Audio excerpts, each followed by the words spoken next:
हे शहर, हा देश, हे जग परत कसं शांत राहणार होतं? काय होणार आहे यावेळी नक्की? किंवा आता काय होतंय? प्रश्न भरपूर पण उत्तर एकाचंही नव्हतं ध्रुवकडे. त्याचवेळी नैनितालच्या त्या निसर्गरम्य वातावरणात एका सुंदरशा छोट्या टुमदार घराच्या पाठीमागच्या लुसलुशीत हिरव्यागार गवताच्या समुद्रात एक विशालकाय जेट दिमाखात उभं होतं. आणि तो तो त्या घराच्या आतमध्ये खिडकीजवळच्या त्या खुर्चीकडे कधीपासून एकटक बघत होता. बराच वेळ झाला ते सगळं घर ढुंडाळून, शेकडो वेळा त्या घरातला कोपरा न कोपरा तपासून झाला, पण तिची ओळख दाखवणारी इतकीशी खूण मिळाली नाही. सितारा सिंग, जोसेफ, राणा, जॉन सगळेच खाली मान घालून हॉलमध्ये उभे होते, तर बाकीच्या सिक्युरिटी टीम्स घराच्या बाहेर त्या सगळ्या परिसराला घेरून खूप मोठ्या आशेने आले होते ते सगळे, की त्यांच्या तुटलेल्या सम्राटाला त्यांचं हरवलेलं प्रेम परत मिळेल, त्यांची राणी परत मिळेल. पण ते सगळे चुकीचे ठरले. कदाचित राणी जिवंतच नव्हती. उगाचच त्या सिकंदरला आशा दाखवली. राणाचं मन अपराधाने परत भरून गेलं. तो प्रोफेसर राणाच्या माणसांच्या हातात यायच्या आधीच सुटून गेला होता, नाहीतर कधीच सोक्षमोक्ष लागला असता ह्या सगळ्या प्रकरणाचा. शेजारून माहिती काढली तर कोणालाच काही माहिती नव्हतं फारसं ह्या घराबद्दल. सदैव दार बंद असणाऱ्या ह्या घरातून फक्त मास्टरजी, त्यांचा नौकर बहादूर, त्याची पत्नी रज्जो यांच्या व्यतिरिक्त कोणत्याही चौथ्या व्यक्तीला कधीच कोणीच बघितलं नव्हतं. पण त्याला जाणवत होतं त्या चौथ्या व्यक्तीचं अस्तित्व आणि बरंच काही. खूप वेळ झाला होता ते तिथे उभे होते. शेवटी देवायला निघायला सांगायला जॉन पुढे झाला. तितक्यात देवाय स्वतःच थोडासा खाली वाकला आणि झुकून त्या लाकडी टेबलाकडे बघू लागला. ज्या टेबलाच्या बाजूच्या खुर्चीवर बसून विरजा रोज रात्री खिडकीच्या बाहेर बघायची. बरंच काही लिहिलं होतं आणि बरंच खोडलं होतं वारंवार त्या लाकडी रेघात. देवायची बोटं हळूवारपणे त्या वाकड्या तिकड्या रेषात फिरू लागली. काहीतरी शोधत होता तो त्या मिटलेल्या खुणात. एक हळूवार फुंक मारली आणि झरझर अडकलेली माती उडून गेली व नाव समोर आलं, माझा देव. डोळ्यातलं पाणी थांबायचं नाव घेत नव्हते त्याच्या. आज सर्व जग परत एकदा जिंकलं होतं त्याने. Viraja Joshi, you where you are and will be always mine, always and for ever. रडला आणि एकाच वेळी हसला तो सिकंदर. जॉन, जेट काढ, मला माहीत आहे कुठे असेल माझी जान, हसत हसत म्हणाला तो. तिच्याबद्दलच्या सगळ्या प्रश्नांची सगळी उत्तरे तिच्या भूतकाळातच दडलेली होती आणि तिच्या त्या भूतकाळाची सुरुवातच तर त्याच्यापासून झाली होती. गुड्डी, डान्स बारचा मालक, आप्पा गणप्पा रेडी, आय एम कमिंग. देवायच्या जेटने नैनितालहून मुंबईच्या दिशेने उड्डाण केलं आणि सगळ्या देशात जणू भूकंपच झाला असावा. आधी फक्त खबर होती की तो येतोय, पण गुप्त सूत्रांनी सांगितल्यानुसार पक्की माहिती होती की तो खरंच येतोय. सगळ्यांचा बाप, ह्या देशाचा अधिपती, तो जगज्जेता महान सम्राट आपल्या साम्राज्यात परत येतोय. देवाय कार्तिक ठाकूर. स्वागत नहीं करोगे आप हमारा. धडधड धडधड दहशतीचे नगारे सगळ्यांच्या हृदयात वाजू लागले. बीपी आपोआप वर जाऊ लागले. हातपाय थंड पडू लागले. मृत्यू आणि भय परत ह्या शहरावर राज्य करण्यास सिद्ध झालं होतं. नेहमीच हिम्मतबाज म्हणवल्या जाणाऱ्या ह्या शहराचं ते हिम्मतबाज काळीजही त्या कल्पनेने थरारून गेलं. त्याच्या आगमनाच्या नुसत्या चाहुलेने ही हालत आहे, तर जेव्हा तो सिकंदर प्रत्यक्ष ह्या शहरात येईल तेव्हा काय होईल? विचार करूनच दरदर घाम फुटत होता सगळ्यांना. राजकारणी, उद्योगपती, अंडरवर्ल्ड आधीच कोमात गेले होते. तो ॲक्टिवेट झाल्याच्या खबरीने आता तर तो परमपिता प्रत्यक्ष दर्शन देणार होता. देवाय कार्तिक ठाकूर ह्या नावाची त्यांच्या मनावर असणाऱ्या दहशतीने पार थैमान घालायला सुरुवात केली होती. छातीवरचा दाब वाढतच चालला होता. तब्येती झटाझट खराब होत चालल्या होत्या. अचानक सगळ्यांच्या सगळ्या हालचाली मंदावल्या. हातातले प्रोजेक्ट, हातातली सगळी कामं सोडून ते फक्त जीव मुठीत घेऊन नुसते बघत होते की आता काय होणार आणि काय नाही. पोलीस दल आणि गुप्तचर खातही डोळ्यात तेल घालून सगळीकडे लक्ष ठेवून होतं.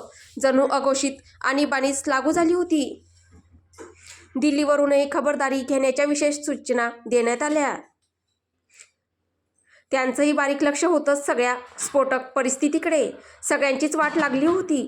एक विशिष्ट प्रकारचा तणाव संपूर्ण शहरावर जाणवत होता. ते म्हणतात ना, वादळापूर्वीची शांतता. अगदी तसंच काहीसं भीतीदायक वातावरण होतं. इथे देवायच्या टीम्सही सज्ज झाल्या होत्या सम्राटाच्या आगमनासाठी. पण त्यांना हेही चांगलं माहीत होतं, करोडो नजरा आपल्यावर आणि आपल्या सम्राटावर असणार. त्या दृष्टीने त्यांनी आधीच पावलं उचलायला सुरुवात केली होती. तो येत होता एव्हाना सगळ्यांनाच माहीत पडलं होतं. पण तो काय येतोय हे रहस्य कोणालाच उलगडत नव्हतं. त्याच्या येण्याचं कारण कोणालाच कळू नये. विरजा जोशी जिवंत आहे हे गुपितच राहावं यासाठी सगळ्याच टीम्स युद्धपातळीवर झटत होत्या. यापुढे देवाय ठाकूरच्या काळ्या जगाची त्या निष्पाप विरजा जोशीला झळ बसू नये म्हणून स्वतः देवाय लक्ष घालून होता. तिने खूप सहन केलंय, खूप म्हणजे खूपच. यापुढे तिला त्रास नाही. डोळे मिटून तो आपल्या सीटवर मागे डोके टेकवून बसला होता आणि त्याचं जेट मुंबईच्या विमानतळावर लँड होत होतं. देवायने नैनिताल सोडायच्या आधीच एक अनोखं जाळं आप्पा आणि आप्पाच्या माणसांच्या अवतीभोवती हळूहळू विणायला सुरुवात झाली होती. पण आप्पा ही इतकी वर्ष गुन्हेगारी विश्वाच्या संपर्कात वाढल्याने हुशार झाला होता.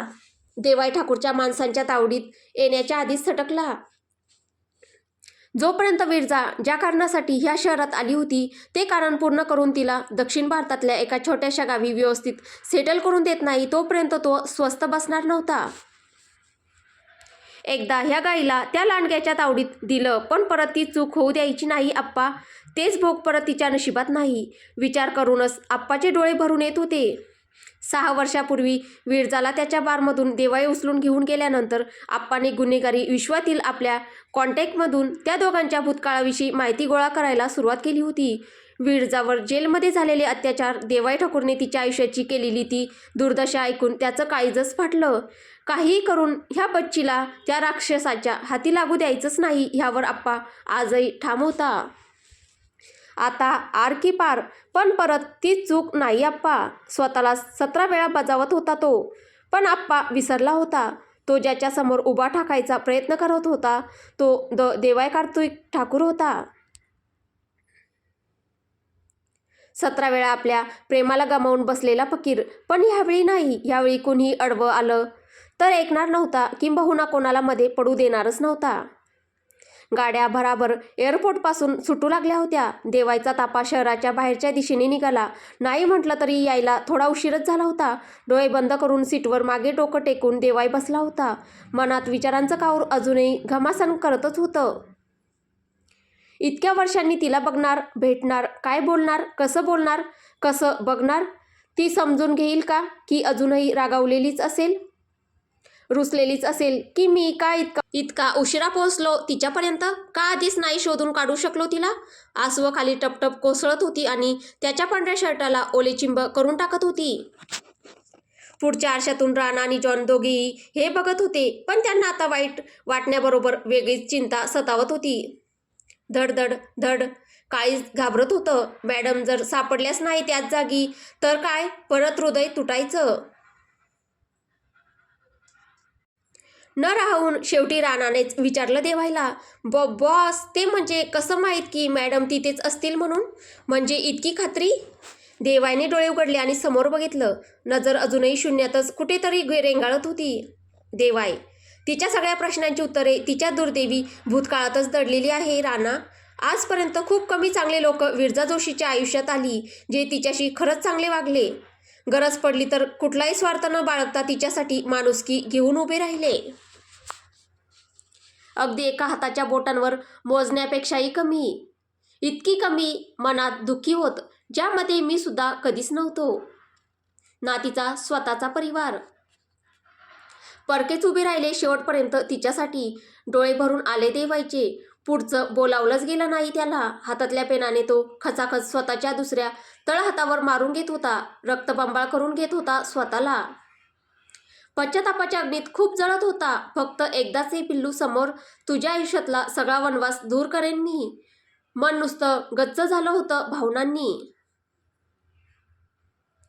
स्थळ गुड्डी डान्स बार. वेळ काही तासांपूर्वी.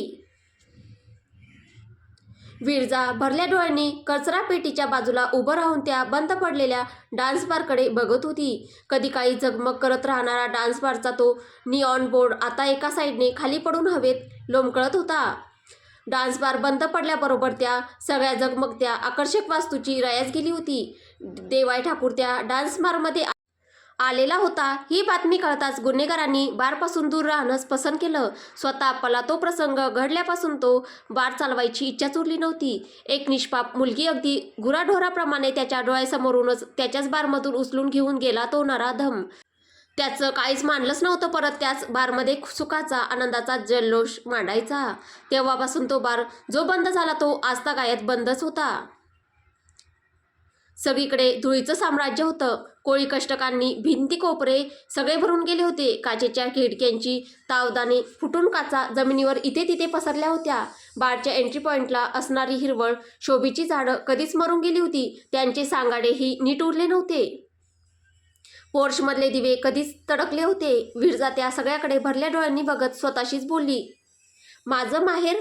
मन उचंबळून आलं. माझं घर, माझं हक्काचं घर. डोळ्यातले अश्रू थांबतच नव्हते. जेव्हा सगळ्या जगाने नाकारलं होतं तेव्हा ह्याच बदनाम भिंतींनी तिला आपलं स्वीकारलं होतं. आपल्या छताखाली केलं होतं. एवढ्या वर्षांनी पहिल्यांदाच आपल्या घरी आली होती विरजा जोशी. जड पावलांनी ती पुढे जाणार तेवढ्यात आप्पानेच तिला थांबवलं आणि खाली दाखवलं. सगळीकडे पायऱ्यांवर धूळच धूळ पसरली होती. ती धूळ इतकी दाट जमली होती की अगदी मुंगी जरी चालत गेली असती तर तिच्या पायांचेही ठसे उमटले असते.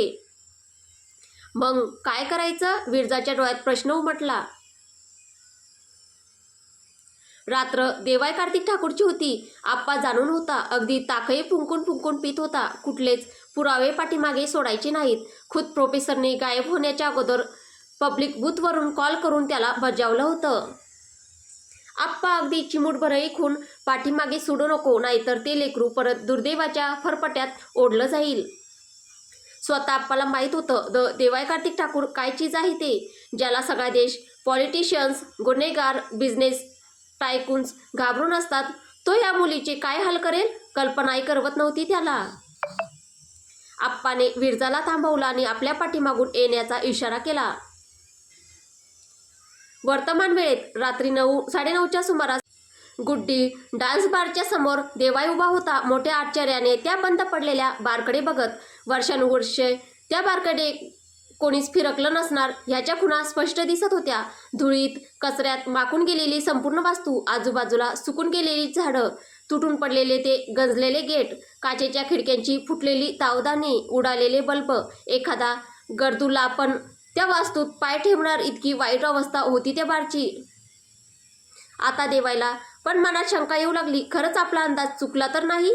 तो आपली भिरभिरती नजर सारखी त्या सगळ्या वास्तूवरून टाकू लागला. पण कुठेच कुठल्याच व्यक्तीच्या अस्तित्वाच्या खाणाखुणा दिसत नव्हत्या. एवढी शेकडो माणसं तिथे उभी होती पण अगदी किर्र शांतता होती. कोणीच कुठला आवाज करत नव्हतं.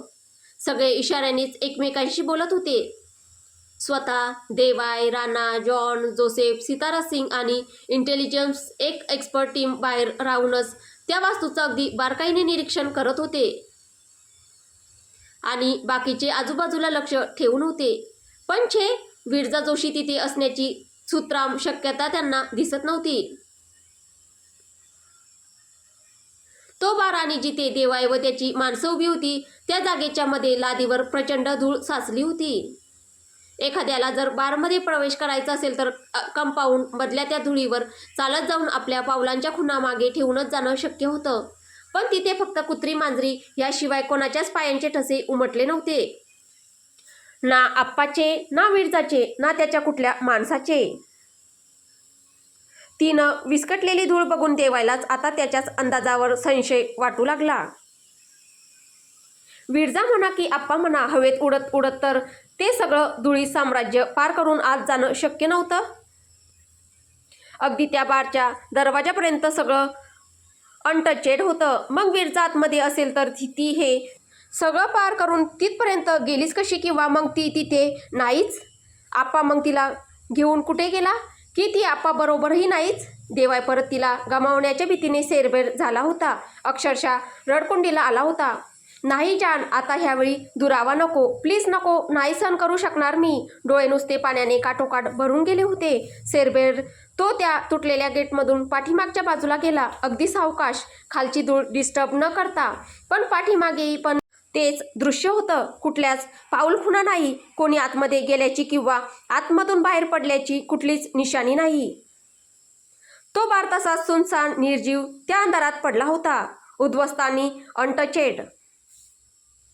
इतक्या वर्षापासून रानाने इशाऱ्यानेच आतमध्ये जायचं का विचारलं, तेव्हा जॉननेच नकार दिला.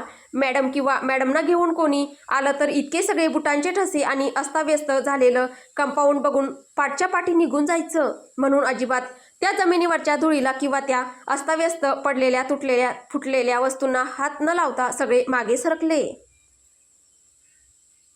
देवाय मात्र अजूनही भरल्या डोळ्यांनी त्या धुळीत पडलेल्या वास्तूकडे बघत होता.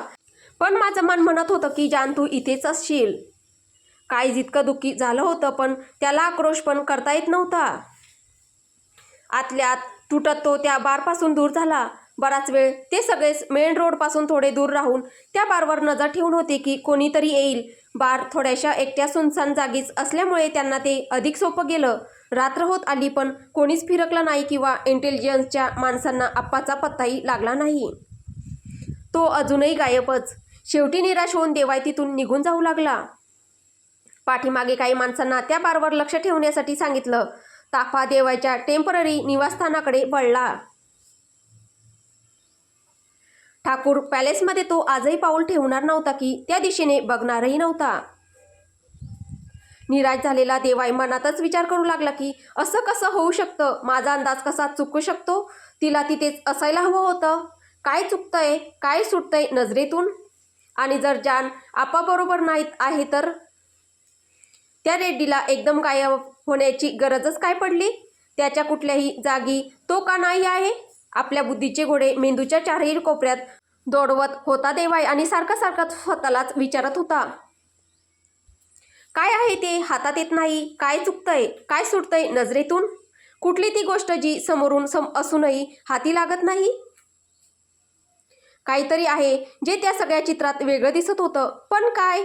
मेंदूवर ताण वाढत चालला होता पण विचाराचं चक्र काही थांबत नव्हतं. देवायने डोळे गच्च मिटले आणि परत त्या बारचं दृश्य अगदी पहिल्यापासूनच आपल्या डोळ्यांसमोरून फिरवू लागला. 2-3 सेकंदच गेले असतील आणि तो जागीच ताडकन उडाला. चायला हरामखोर आप्पा तुझ्या, एक जबरदस्त शिवी हासडली त्याने. देवा इतक्या जोरात ओरडला होता की जॉन एकदम दचकला आणि आपोआप करकचून ब्रेक लागला गेला त्याच्याकडून. रानाचं तर तोंड समोरच्या डॅशबोर्डवर चांगलंच सडकून आपटलं. रक्ताच्या धारा व्हायला लागल्या नाकातोंडातून. जी रानाची हालत तीच पाठीमागून येणाऱ्या सगळ्या गाड्यात बसलेल्या सिक्युरिटी आणि इंटेलिजन्स टीमच्या सगळ्या माणसांची हालत. बेसावतपणी एकामागून एक गाड्यांचे ब्रेक लागल्याने अनेकांची तोंड सपाटून समोरच्या गोष्टीवर आपटली होती. ज्यांनी बेल्ट लावला होता ते वाचले, बाकीचे अगदी रक्तबंबाळ झाले होते. नाक, तोंड, अंगावरचं ब्लेझर, शर्ट सगळंच रक्ताळलेलं होतं.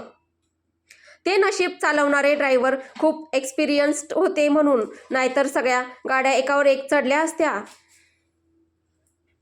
देवाय मात्र मुलकाचा एक्सायटेड झाला होता. Finally got you baby girl.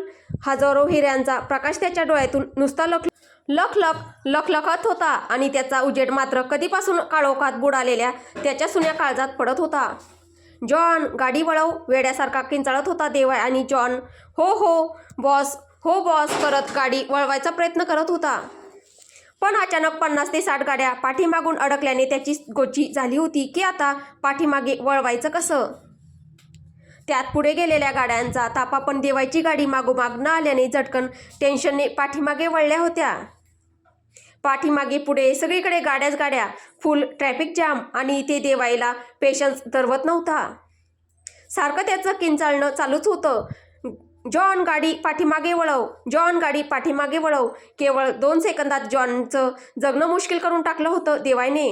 हालत इतकी खराब झाली होती की त्या सगळ्या गोंधळात काही सुचतही नव्हतं. तरी पण तो बिचारा त्यातही गाडी मागे घेण्याचा कसोशीने प्रयत्न करत होता. पण देवायला आता पेशन्स कुठे उरले होते. मांडीवर काढून ठेवलेला ब्लेझर हवेत भिरकावत तो वेडा रांजा तसाच गाडीचं दार उघडून पाठीमागे धावत गेला. एकदम शेवटी एंडिंगला जी कार होती त्याच्याच ताफ्यातली तिच्यातल्या ड्रायव्हरला अक्षरशः खेचून बाहेर काढत तो स्वतः त्यात बसला. शर्टाच्या हातांचे फोल्डवरती दंडापर्यंत सरकावले आणि स्टेअरिंग व्हीलचा ताबा घेतला. आणि डोळ्यात फायर घेऊन देवाई स्वतःशीच बोलला, I am coming baby girl. आता पुढे काय होईल? देवाईला विरजा भेटेल की नाही हे आपल्याला पुढच्या भागात पाहायला भेटेल. तुम्हाला ही कथा कशी वाटते आहे कमेंटमध्ये नक्की कळवा. कथा आवडत असेल तर व्हिडिओला लाईक करा, शेअर करा. कथेचे पुढील भाग ऐकण्यासाठी आपल्या चॅनलला सबस्क्राईब करा. धन्यवाद.